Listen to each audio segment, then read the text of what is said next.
안녕하세요. 오늘도 사연 살롱을 찾아주셔서 감사합니다. 내 나이 벌써 60대가 된 할머니예요. 아직은 할매 아니고 아줌마라고 우기고 싶지만 제 첫째 딸이 중년이 되었고 손주들이 20대네요. 어랏, 나이 계산하다 보니 좀 이상하시죠? 맞아요. 제가 빨라도 너무 빨리 첫째 딸을 낳았죠. 요즘 미성년자들이 아기 빨리 낳아서 나오는 예능 프로도 있던데 제가 딱 그 짝이네요. 16살에 시집가서 17에 첫 아이를 낳았으니 애가 애를 낳은 거죠 뭐. 에휴, 다시금 그때를 생각하니 괜시리 눈물이 핑 도네요. 60년 넘게 산전수전 겪으며 살아온 제 인생이 참 서러워서 말이죠. 얼마 전엔 또 한 번 크게 액땜을 하고 말았네요. 첫째 낳고 10몇 년 만에 낳은 둘째 딸이 예비 신랑에게 호되게 당했거든요. 그래도 혼인신고하고 결혼까지 하고 난 후에 안 것보단 그 전에 파토내는 게 낫죠. 당최 뭔 일이길래 막내딸 결혼을 파토냈는지 궁금하시죠? 한편의 영화 같았던 제 인생 이야기를 쭉 들려드릴 테니 굴곡진 삶을 들어주세요. 전 가난하지만 행복했던 산골 마을 작은 집에서 태어났어요. 남의 집 숟가락 개수까지 다 꿰일 정도로 몇 가구 안 되는 작은 동네였는데 제가 태어나고 얼마 되지 않아 마을에 역병이 돌았다네요. 그 동네에 건장한 청년들까지 역병으로 죽어서 안 그래도 적은 수의 인구가 반토막이 났는데 신생아였던 전 꿋꿋이 살아남아 저희 부모님이 엄청 신기하게 생각했다고 해요. 아무리 무서운 역병이 돌아도 안 죽는다는 의미로 제 이름은 김불사가 되어버렸죠. 60여 년 전 이름이라고 해도 여자아이 이름으로는 좀 이상하죠. 저도 제 이름이 마음에 안 들었기에 나중에 김남진으로 개명해버렸답니다. 제가 가수 남진 오빠를 엄청나게 좋아했었거든요. 물론 남자 이름이긴 하지만 팬심으로 개명했죠. 지금도 흑수저들은 여전히 먹고 살기 힘들잖아요. 하물며 10수년 전엔 더 했겠죠. 아무리 쉬는 날 없이 흙먼지 다 뒤집어 쓰며 논밭에서 뒹굴며 일해도 딱 입에 풀칠할 돈만 떨어졌죠. 엄마 아빠 두 분 다 부지런한 분들이셨지만 가난의 굴레를 벗어나긴 참 힘들었어요. 게다가 너무 산골이었기에 전 다니던 초등학교가 없어져 1년을 꿇어야만 했고 중학교도 다니다가 폐교해서 결국 중학교 중퇴의 학력이 되고 말았네요. 그땐 노동력이 곧 돈이었기에 저희 부모님은 제가 학교 가는 것보다 농사일 밭일 도와주는 걸 더 좋아하셨죠. 그게 그때 당시 시골 분들의 마인드였어요. 부모님께선 가난했지만 아이를 많이 낳고 싶어 하셨는데 삶이 고단한 탓인지 맘대로 되지 않으셨나 봐요. 첫째 딸인 절 낳고는 무려 15년간 아이가 안 생기다가 제가 16살이 되던 해 아들 쌍둥이를 낳으셨어요. 안 그래도 아들 좋아하던 시골집에서 고추 달린 놈이 한꺼번에 둘이나 태어나다뇨. 집안의 경사이자 마을의 축제였죠. 저 또한 남동생이 둘이나 태어나니 좋더군요. 부모님 힘든 건 생각 안 하고 산으로 들로 계곡으로 갓난아이 안고 놀러 다니자며 부모님과 쌍둥이들을 끌고 다녔죠. 그날도 맑은 여름날이었어요. 옆집 일을 도와주고 크디 큰 수박을 얻어온 저는 신이 나서 부모님께 시원한 계곡에 가자고 졸랐죠. 다 큰 중학생이었는데도 말이죠. 엄마 아빠가 내 생일이라고 사준 꽃신 친구 놀러 가고 싶네. 우리 쌍둥이들 데리고 계곡 가서 수박 먹어요. 옆집 밭일 도와주고 집채만한 수박을 얻어왔다니깐. 나 잘했지? 우리 딸이 집채만한 수박을 받았어. 잘했네. 요새 수박 귀한데. 그래, 네 동생들도 심심해하고 날도 좋으니 더운데 계곡물에 발 담그고 시원하게 수박 먹으러 가자꾸나. 그렇게 저와 엄마가 쌍둥이 동생들을 하나씩 들쳐업고 아빠가 짐을 지고 계곡으로 놀러 갔어요.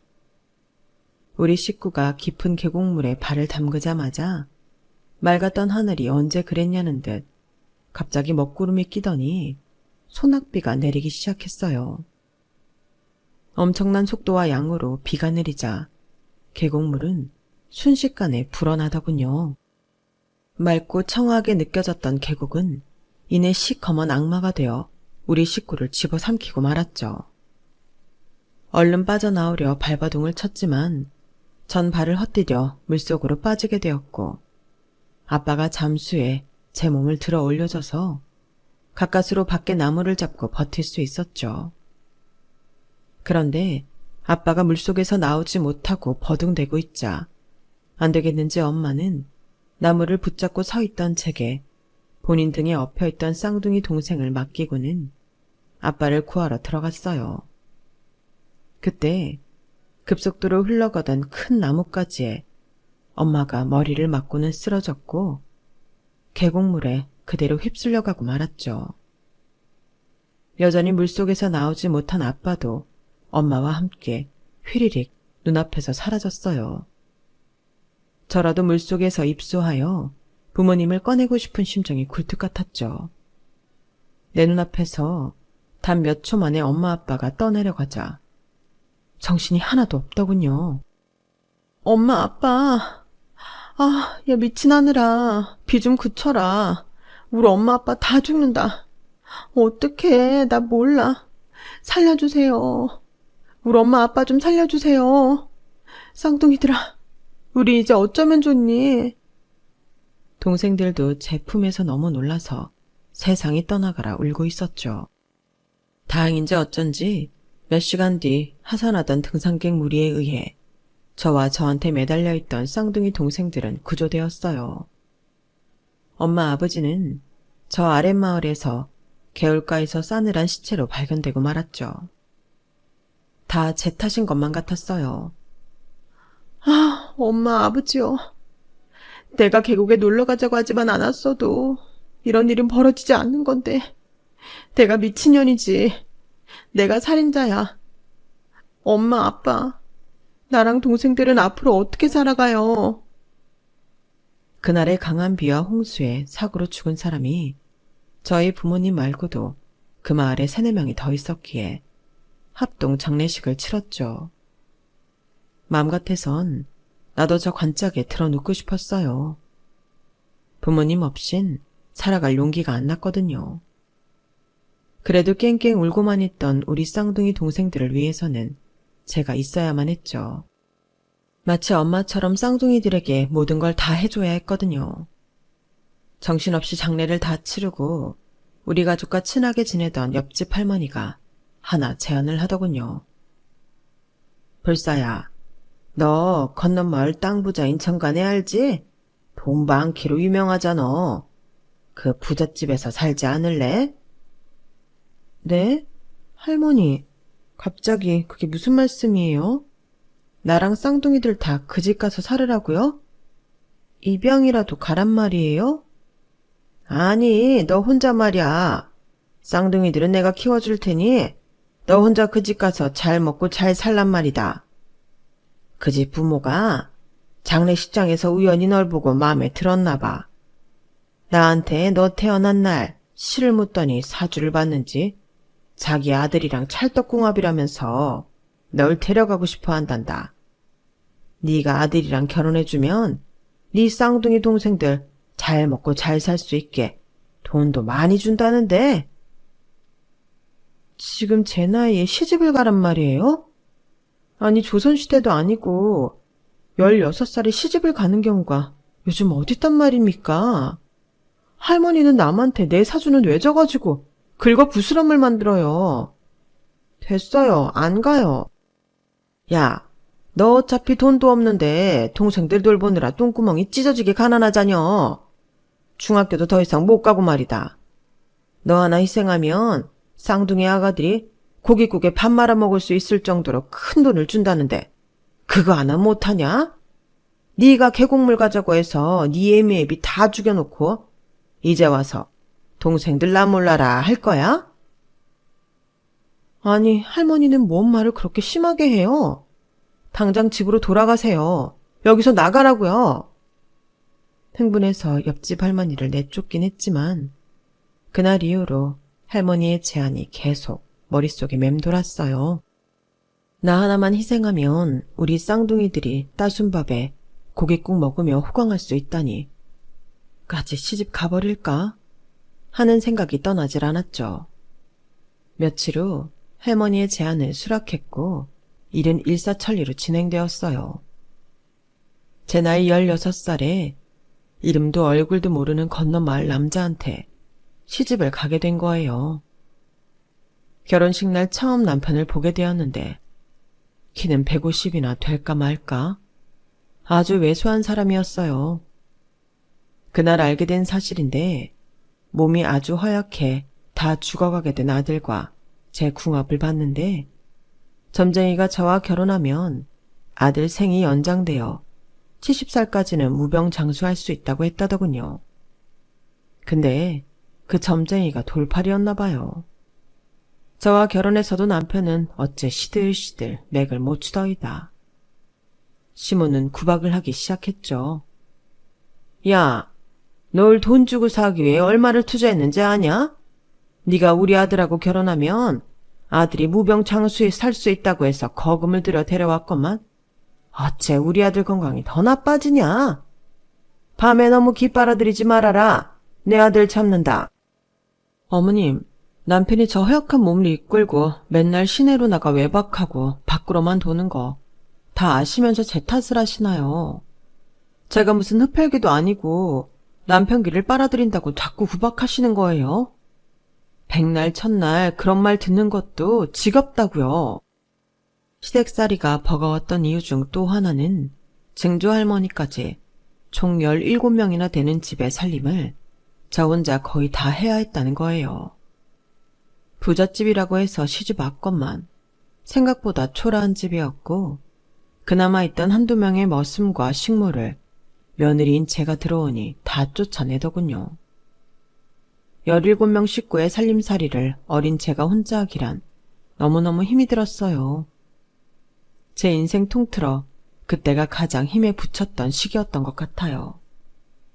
그때만 해도 세탁기도 탈수기도 없었기에 개울가에 가서 얼음 깨고 찬물로 손빨래를 다 해야만 했어요.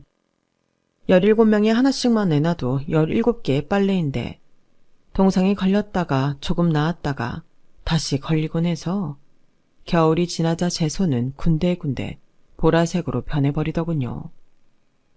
삶이 지칠 때마다 유일한 혈육인 우리 쌍둥이 동생들이 너무 보고 싶었어요. 시모에게 사정해봤죠. 어머님, 저 친정에 한번 다녀오겠습니다. 허락해 주세요. 뭐? 네가 여기로 와서 밥 죽는 것밖에 한 게 없는데 친정에 가겠다고?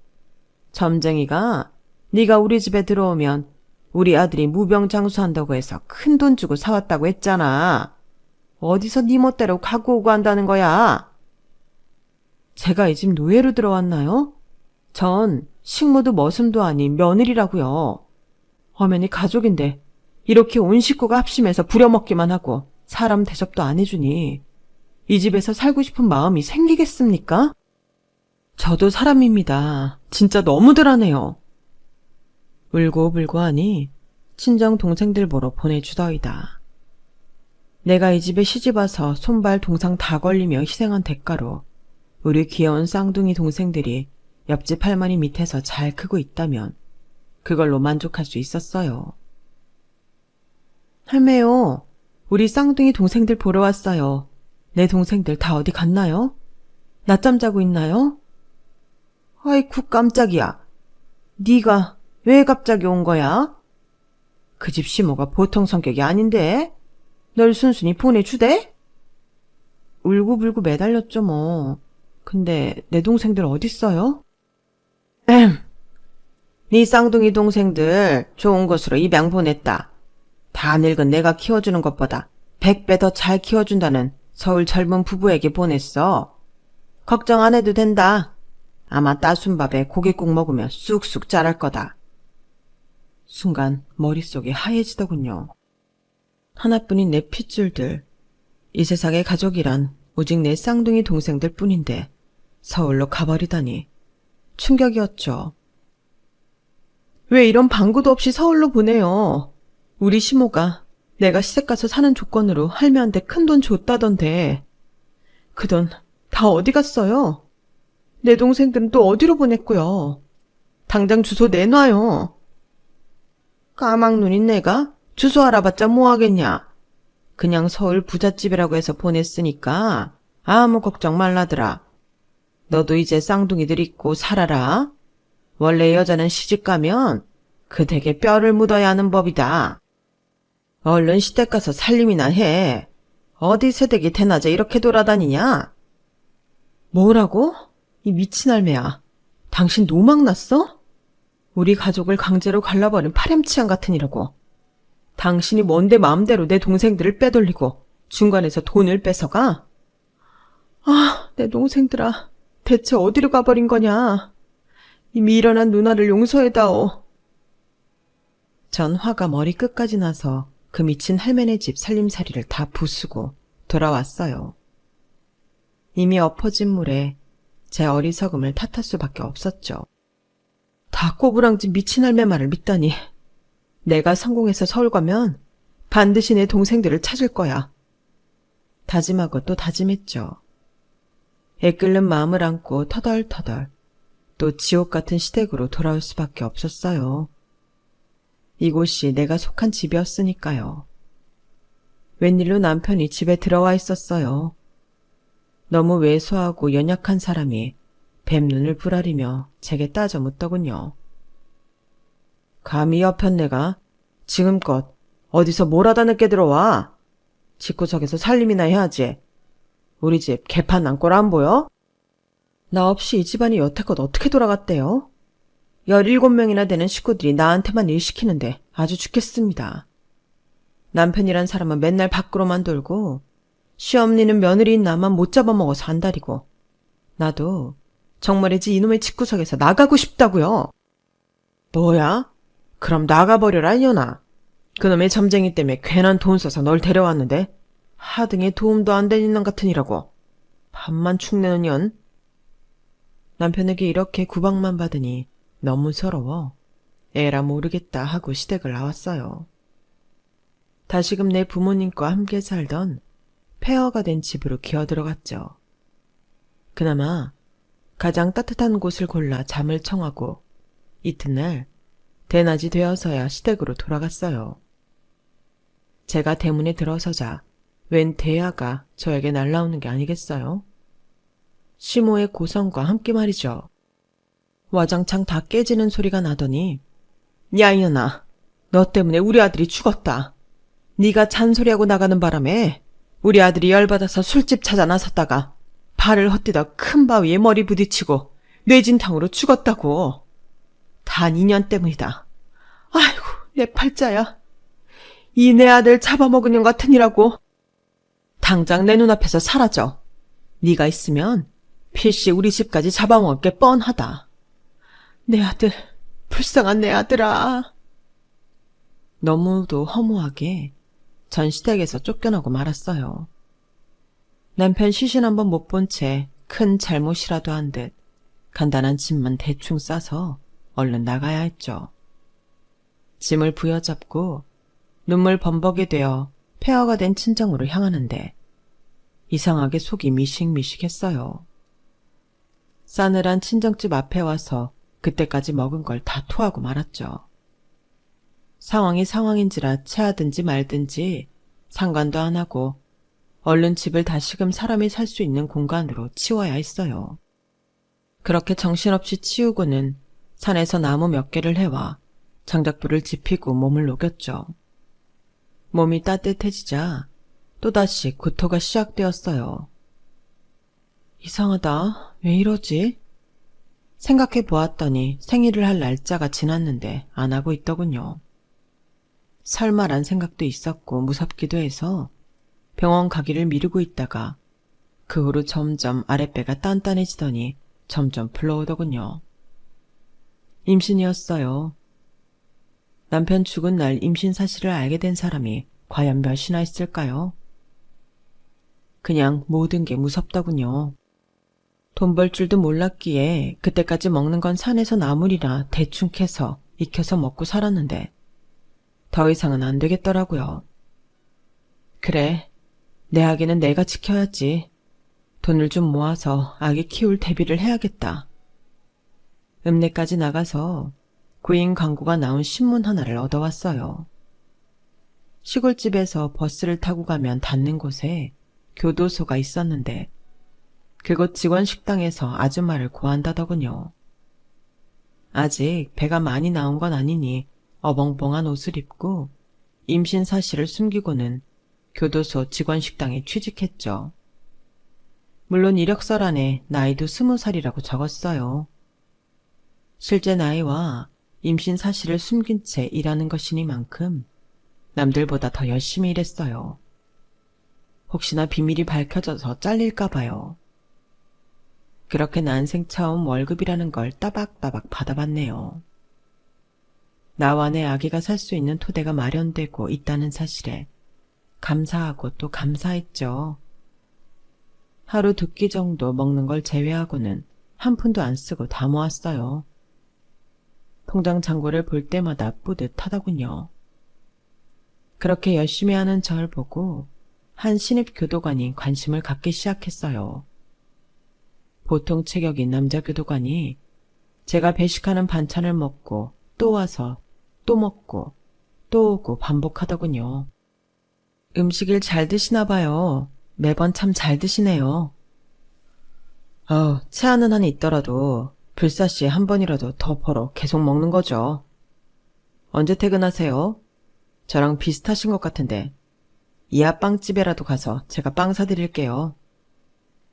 저도 그 사람이 참 순박해 보여서 싫지 않았지만 제 뱃속엔 다른 남자의 아이가 자라고 있었기에 그 사람의 마음을 받아줄 순 없었어요.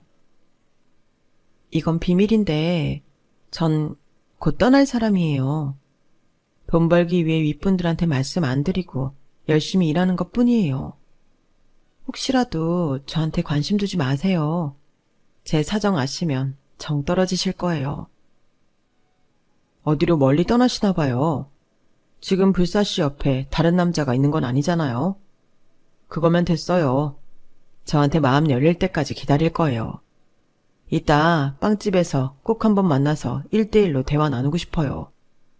교도소 앞에서 기다릴게요. 전 안 되겠다 싶어 그날 빵집에서 신입 교도관인 박수찬, 이 남자에게 모든 사실을 털어놓았어요. 사별한 남편과 당일 알게 된 임신 사실, 시댁에서 쫓겨나서 나 혼자 살고 있기에 출산하기 전까지 돈을 조금이라도 더 모아야 한다는 당시 제 상황까지 거짓없이 다 털어놓았죠. 제 나이까지 말이죠. 그리고는 고개를 푹 숙이고 하염없이 울었어요. 제가 겪어온 이야기를 하면서도 제 인생이 너무 가여웠거든요. 한참을 울다 제 앞에 앉아있는 그 남자를 보니 눈이 시뻘개져서 같이 울고 있더군요. 그냥 내 이야기에 공감해준 것 같아 고마웠어요. 하지만 이젠 더 이상 날 찾지 않겠지라고 생각하며 자리를 뜨려고 했죠. 잠깐만 앉아봐요, 불사씨. 아직 20살도 안 됐는데 너무 많은 걸 겪어왔네요. 나도 홀어머니 모시며 어렵게 살아왔지만 나보다 어린 불사씨가 산전수전 다 겪은 걸 생각하니 너무 불쌍하네요. 일단 내가 불사씨와 아이를 3년간 잘 키워줄게요. 그대가 20살 되는 날 우리 혼인신고하고 결혼합시다. 그는 아이를 출산하는 날도 함께 있어 주었고 혼자 아기를 키우는 날 위해 키다리 아저씨처럼 물심양면으로 도와줬어요. 너무 송구스러워 거절하고 또 거절했지만 매달 자기 월급의 일정 금액을 떼어 저에게 붙여주었어요. 그 금쪽 같은 돈으로 전 아이를 키우며 혼자 살 수 있었고 어느새 우리 아이는 수찬 씨를 아빠로 알며 자라고 있었죠. 우린 제가 20살이 되던 해 자연스레 살림을 합치고 혼인신고를 했어요. 그 3년의 기간 동안 그 남자는 내 남편이자 아빠이자 엄마 역할을 다 해주었어요. 지금 생각해도 참으로 고마운 사람이죠. 그렇게 고마운 사람과 혼인신고 전에 중요한 상견례 자리가 있었어요. 남편과 전 시부모가 거지 같은 사람이었기에 제겐 아직도 시댁 트라우마가 심하게 남아있었고 새로운 시모를 만나는 자리에서 손이 벌벌 떨릴 정도로 긴장하고 있었죠. 그런데 너무도 천사 같은 미소를 장착하고 허리가 구부러진 노인분이 내게 걸어오시더군요. 제 손을 덥석 잡으며 말했어요. 아유, 섹시해. 섹시해. 예쁜 섹시가 그런 모진 인생을 살아왔어 그래.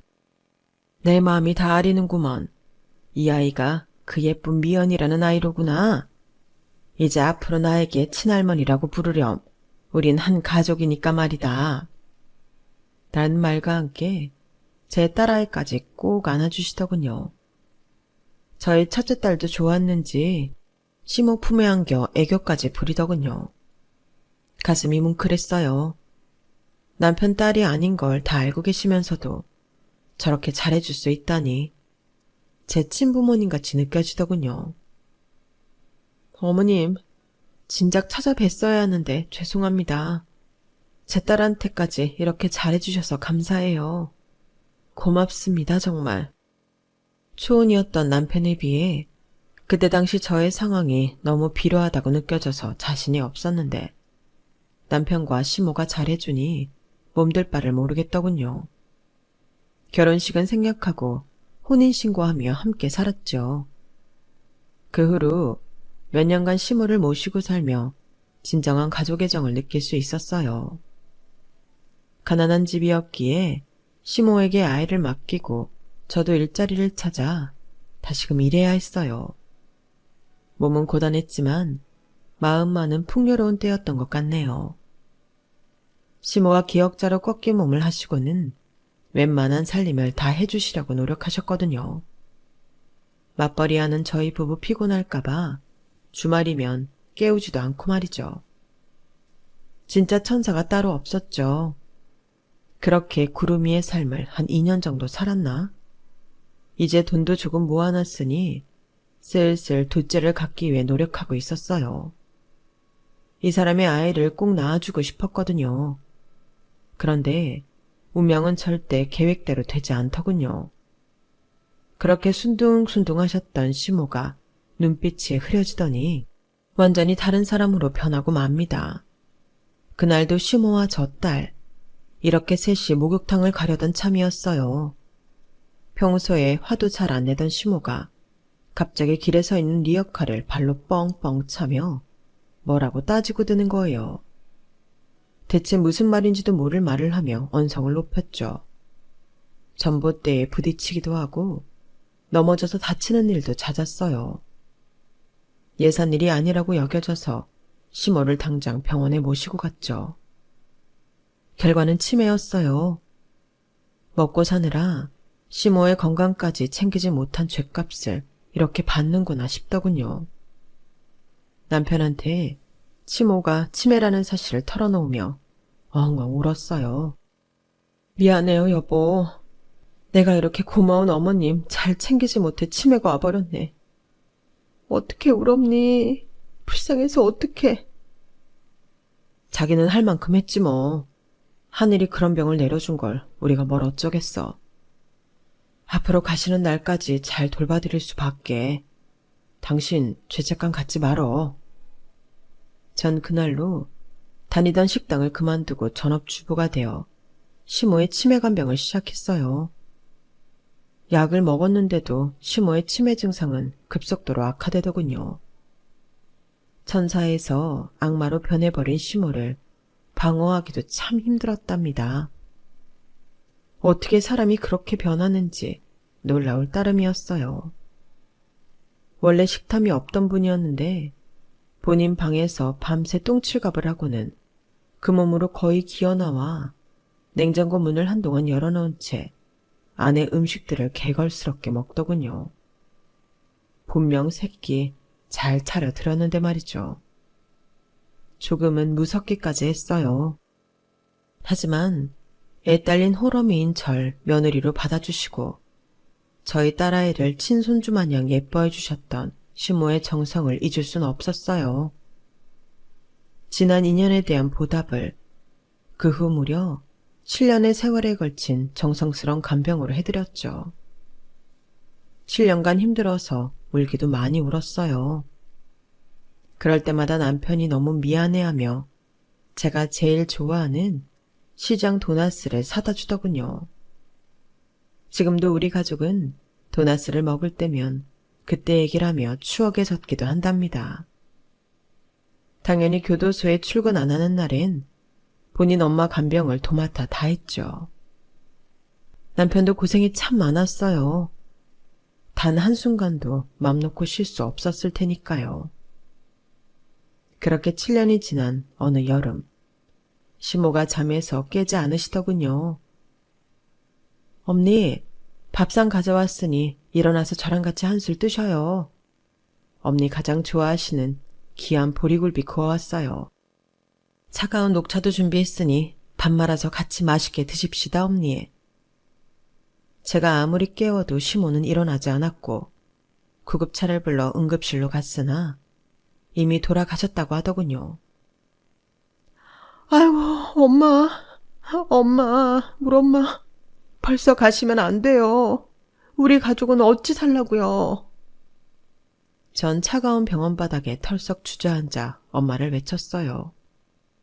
그 순간 시모가 아닌 진짜 우리 엄마가 돌아가신 마냥 허무하고 슬펐거든요. 마음이 찢어지더군요. 그렇게 시모의 장례를 치르고 집에 와서 정리를 했어요. 남편이 그동안 수고했다며 토닥여 주더군요. 남편 품 안에서 함께 또 펑펑 울었네요. 제 나이 30이 가까워지자 그동안 둘째가 잘 안 생기는 것에 대해 걱정이 되기 시작했어요. 고민하고 있던 찰나 딱 둘째가 들어서더군요. 마치 돌아가신 시모의 선물 같았죠. 전 첫째 딸이 있으니 내심 아들이었으면 좋겠다고 바랬지만 또 딸이었어요. 남편은 오히려 딸이라고 하니 뛸 듯이 기뻐하더군요. 딸 부자 아빠 되니 너무 좋다. 우리 여보 최고야. 아기 태어날 때까지 아무것도 하지 말고 조심, 또 조심 알지? 그런 지가 엊그제 같은데 어느덧 큰딸은 성인이 되어 공부도 열심히 해서 공무원이 되었고 사위도 같은 직장에서 만난 공무원이었어요. 뭐든지 평범하기가 참 어려운 법인데 별 탈 없이 잘 자라준 첫째 딸이 지금도 너무 고맙네요.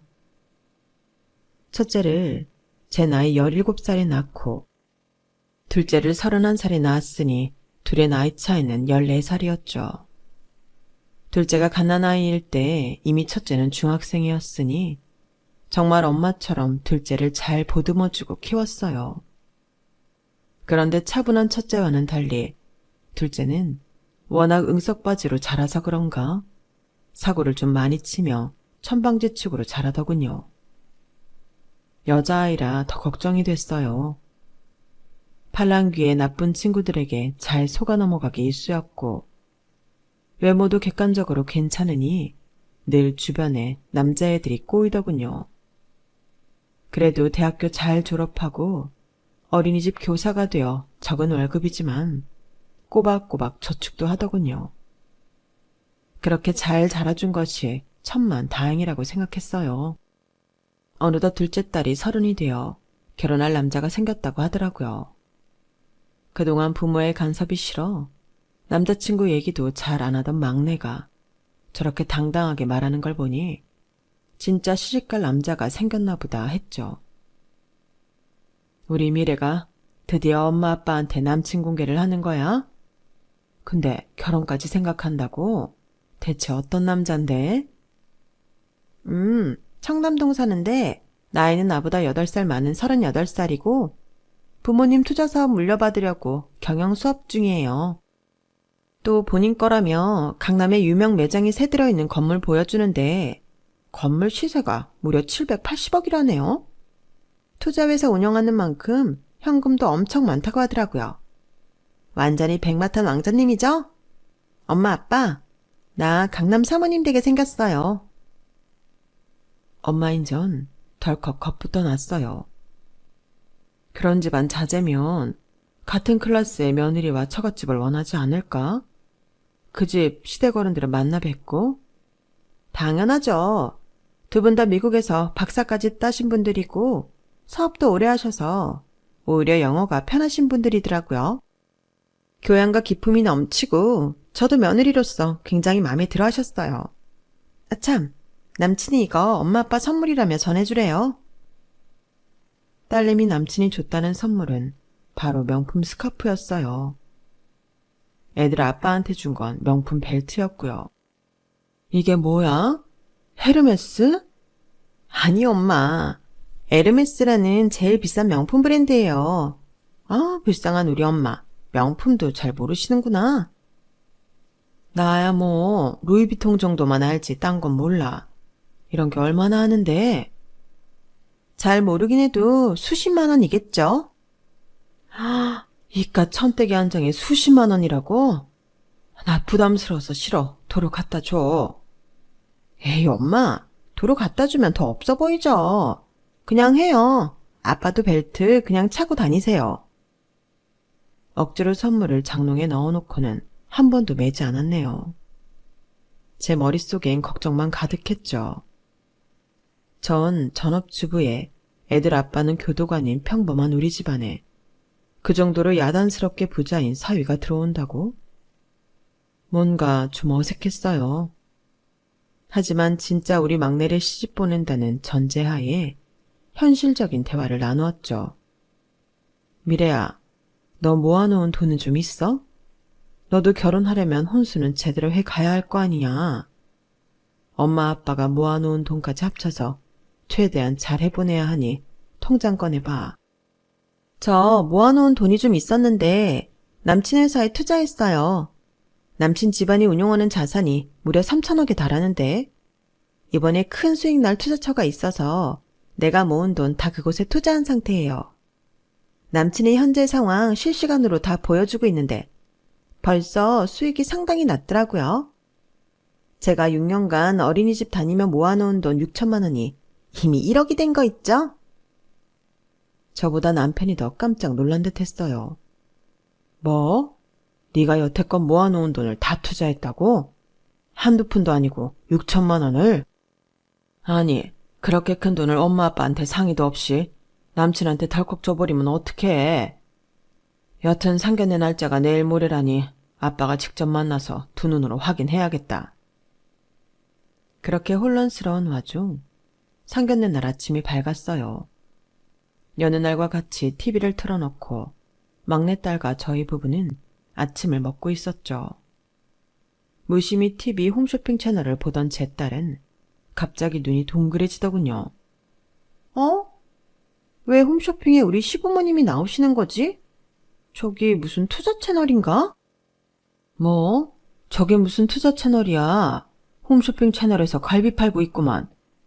무슨 니네 시부모가 TV에 나온다는 거야. 진짜 네가 만난 시부모 맞아? 아, 네 맞아요 엄마 아빠. 저기 열심히 갈비 뜯고 있는 할머니 할아버지가 내가 호텔 레스토랑에서 만난 시부모님들 맞는데? 이게 대체 어떻게 된 일이지?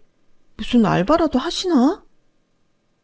전 순간 얼음이 돼서 한마디도 못하고 있었고 교도관인 남편은 흥분해서 딸에게 따져 물었어요.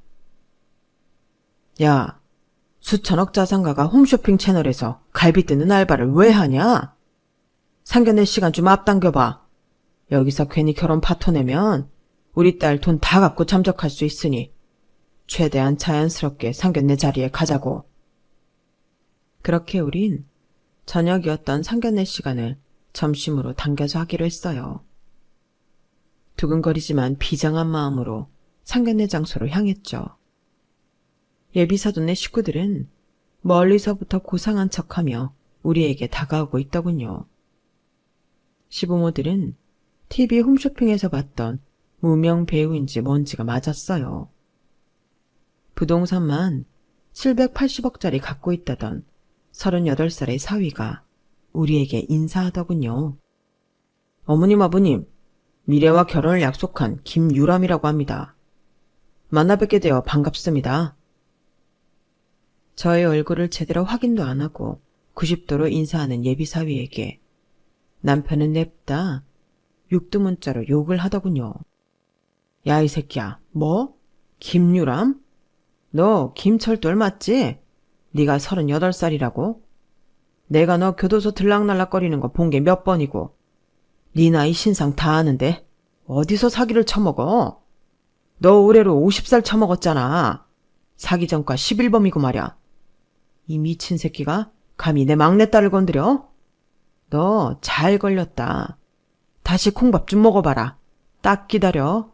아는 경찰하고 검사 형님들한테 전화 좀 하게. 박수창 교도관님. 아니 이럴 수가? 니네 아빠 교도관이었어? 왜 진작 말 안 했어? 교도관도 공무원이니 그냥 공무원이라고 말한 거지. 그러는 오빠는 본명이 김철도래. 50살 먹었어? 재산 가족도 다 사기였어? 내 돈 6천만 원 돌려내. 내 피 같은 돈. 엄마, 아빠, 이 사람 좀 어떻게 해봐요.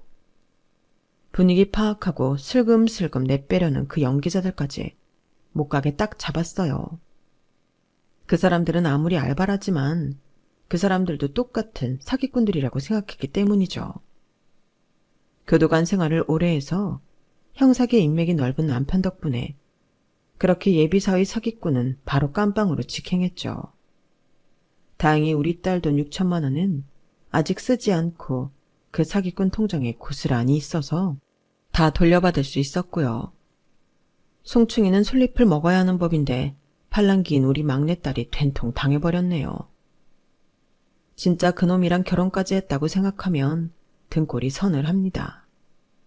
우리나라는 사기죄에 너무 간대해서 그 사기꾼 놈 징역도 얼마 안 나왔는데 사회에 나와서 또 여러 사람들에게 사기쳐 먹지 않을까 우려되네요. 요즘 100세 시대라는데 60대임에도 아직 건강한 제가 앞으로 인생을 살면서 또 어떤 일이 닥칠지 모르겠습니다. 애들 다 잘 키워서 취업까지 시키고 제 할 몫은 다 했다고 생각하는데 딸내미가 사기 결혼까지 당할 뻔하니 세상이 좀 두려워지네요. 하지만 산전수전 공준전까지 다 겪은 저이기에 어떤 일이 일어나도 잡초처럼 다시 일어나야겠죠. 인생 한 번 사는 거 저처럼 드라마틱하게 사는 것도 심심하지 않은 것 같습니다. 그저 무탈한 게 최고인 것 같아요. 여러분도 무탈하게 하루하루 소소한 즐거움을 느끼면서 사시길 바라겠습니다. 어떤 일이 벌어지든 간에 그럼에도 불구하고 살아야 하는 게 인생 아니겠습니까? 모두들 건강하고 행복하게 사시길 빌겠습니다. 여러분, 사연 댓글에 응원과 현명한 조언 부탁드려요. 좋아요와 구독은 저에게 큰 힘이 됩니다. 오늘도 좋은 일 가득하세요.